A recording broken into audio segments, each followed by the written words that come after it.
Hey everybody, it's your old pal Wood Doofus here. I just finished making these cabinet doors. And anybody that's looked into custom built cabinet doors knows that they can cost a lot of money.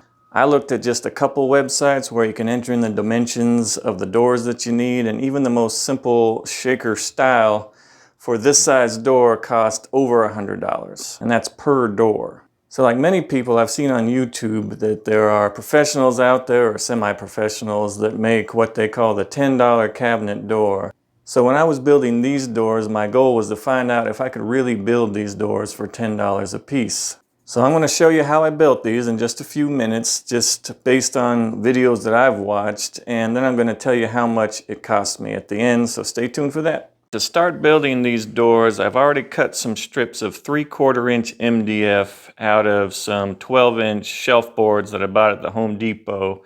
And those are 2.5 inches wide, which is going to be the rails and stiles of the doors. The panels are going to be made out of this 1/2 inch plywood sheet that I have. I've already pre-measured all the dimensions that I need, and I have my Kregg Rip cut set to 17 5/8, I think, which is the dimension I need for the door panel.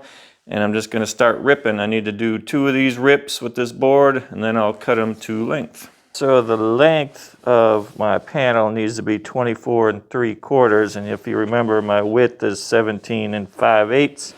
So I can't really get that all done on my miter saw here, so I'm gonna have to make the first cut, flip it over, and finish the cut.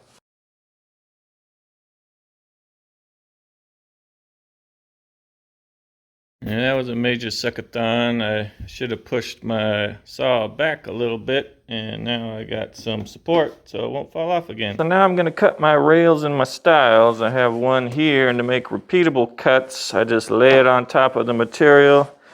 Make sure it's flush with the cut piece underneath, bump it up against the blade, and then make the cut. Since I'm making 4 doors, I need 8 rails and 8 stiles.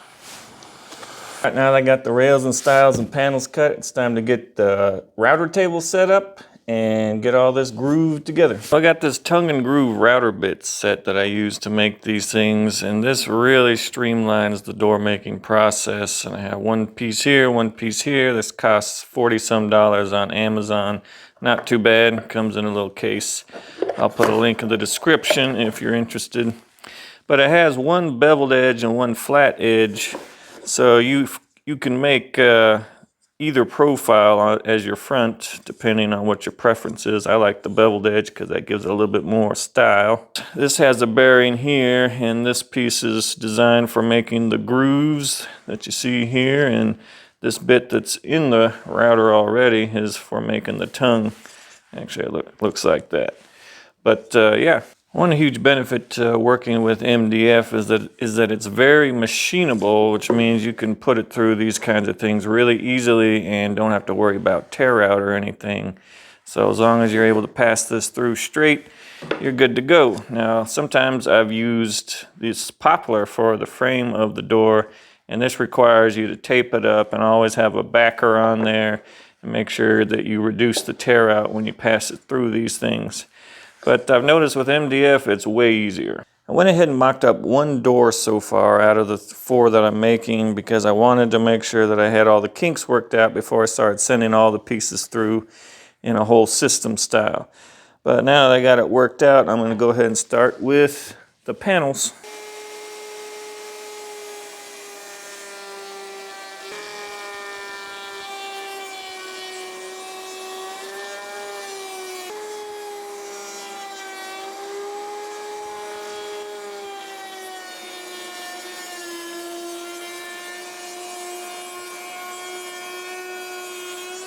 Now that we got the panels cut, then we're gonna go ahead and cut the tongues out of the rails. Now, like I say, you don't have to tape up this MDF, but I do use a push block. I just use my speed square to glue a block onto this little runner that goes into this groove. And that way I can keep this thing 90 degrees. Now there is a bearing in the middle there, but I still need to keep this 90 degrees because if it moves around this way at the ends, it could mess up the whole tongue. Now that I got the tongues cut out of all of the rails, I need to cut the grooves out of all the rails and the stiles. Now with this bit set, I need to make sure I have my chamfered edge facing down on all of my pieces that I cut the tongues off. Otherwise, with the stiles, it doesn't matter. Just send it on through.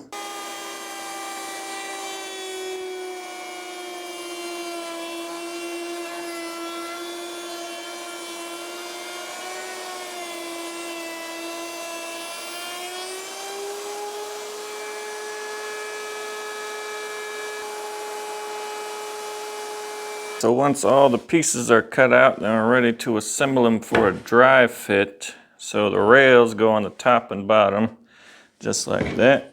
And then the stiles should fit over everything, just like that.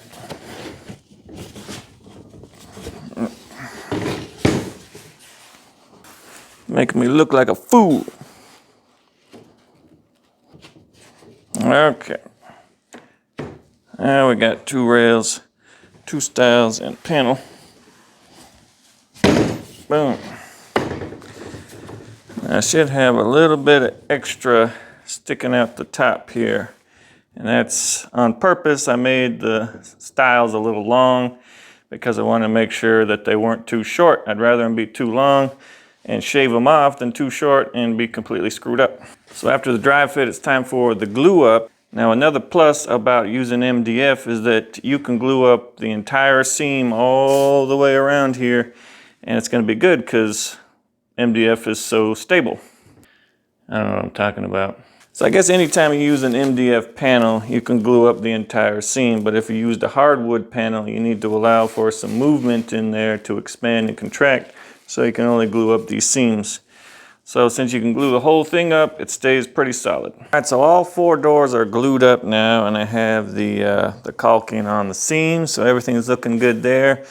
After I finished, I trimmed up that edge like I said I would, so I have a nice smooth surface on both ends.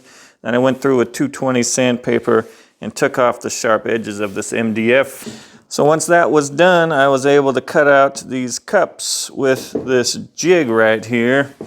Now this is just a Kregg jig that's specially designed for these special kinds of hinges that you use with doors, especially doors made out of MDF or some kind of composite material like that. So this jig just has a Forstner bit inside and a lip on the plastic part that catches the edge of the door and cuts the hole right where you need it. There's also a depth stop on there that tells you how deep that hole's going to be, and so you just drill and you're good to go, and then you got the hole for this special kind of hinge, and it's ready to install. I will say it's important to do a dry fit of these doors before you paint them, just in case you need to shave off any of the edges to make sure they fit the way they're supposed to fit. I put 2 up already, and I already did a little bit of shaving because I'm not very good at this. All right, so now that I've adjusted and trimmed all the doors and adjusted the hinges, I'm taking them down to get them ready for painting. But with all that adjustment, I want to make sure everything goes back in the same place. So I've marked which door, which cabinet, and which orientation on every single one of the hinges. And then I put a corresponding mark inside the hole so that I can match these up. And then I put another piece of tape over that, because when I paint it, and if it were to paint over what I wrote, that would be ridiculous. So I got 2 pieces of tape in there, in hopes that I can match the doors where they're supposed to go. Hey, there's my knees. If you see this big thing right here, that's where I dropped that board when I cut it that one time. So don't drop your stuff.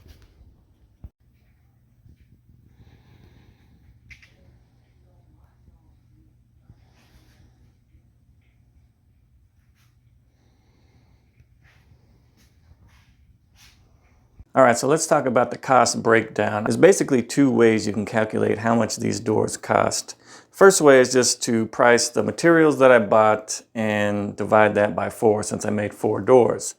So in that case, I spent $50 on 1/2 inch plywood. I spent $26 on the 3/4 inch shelves that I bought. And then I spent about $20 on hardware. So roughly that adds up to about $100 I spent on materials, and you divide that by 4 and it costs about $25 per door. We're not counting paint or primer, just to keep it simple. The other way to calculate cost is based on if you're going to make a lot of doors. I just made 4 here, but what if you're going to make doors for a whole kitchen and you wanted to price them in all the different sizes?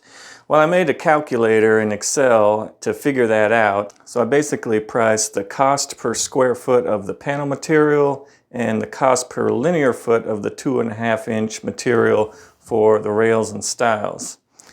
And when I calculated it like that with this dimension door, I came up with about $12 per door just for the wood. And then you add another $5 per door for the hardware, and you end up with $16 or $17 per door.